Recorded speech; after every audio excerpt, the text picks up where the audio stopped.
ICC T20 ప్రపంచ cup 2026 టోర్నీలో మరొక రసవత్తరమైన మ్యాచ్‌కు రంగం సిద్ధమైంది. గ్రూప్ 2లో భాగంగా శ్రీలంక, పాకిస్తాన్ తమ ఆఖరి సూపర్ 8 మ్యాచ్‌కు సిద్ధమయ్యాయి. శనివారం రాత్రి కొలంబో వేదికగా ఈ మ్యాచ్ ప్రారంభం కానుంది. అయితే విషయం ఏంటనేది గనక చూసినట్టయితే శ్రీలంకకు ఇది నామమాత్రపు మ్యాచ్ అయినా సరే, పాకిస్తాన్‌కు మాత్రం భవితవ్యం తేల్చే మ్యాచ్. ఇంగ్లాండ్ చేతుల్లో న్యూజిలాండ్ అనూహ్య పరాజయం ఎదుర్కోవడంతో పాకిస్తాన్ సెమీస్ ఆశలు సజీవంగా నిలిచున్నాయి.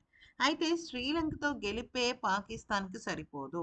రన్ రేట్ మెరుగుపరుచుకోవడం కూడా పాకిస్తాన్‌కు కీలకం.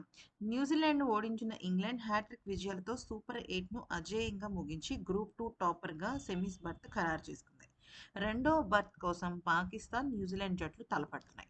న్యూజిలాండ్ 3 మ్యాచ్‌ల్లో 1 గెలిచి, 1 ఓడి మరో మ్యాచ్ రద్దవడంతో 3 పాయింట్లతో రెండో స్థానంలో ఉంది.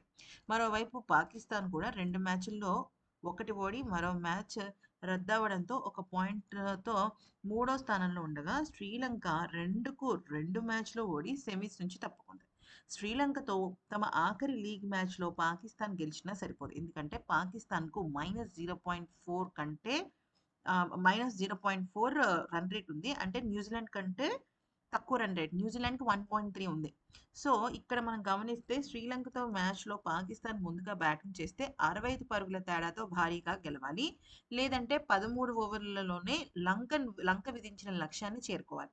అప్పుడే న్యూజిలాండ్ రన్ రేట్‌ను పాకిస్తాన్ అధిగమించొచ్చు. ఇలా జరగకుండా గెలిచినా పాకిస్తాన్ టోర్నీ నుంచి నిష్క్రమిస్తుంది. న్యూజిలాండ్‌కు సెమీఫైనల్స్ బర్త్ దక్కుతుంది. 99.9% గ్రూప్ బి నుంచి వెళ్ళేది ఇంగ్లాండ్, న్యూజిలాండే. Pakistan good bye.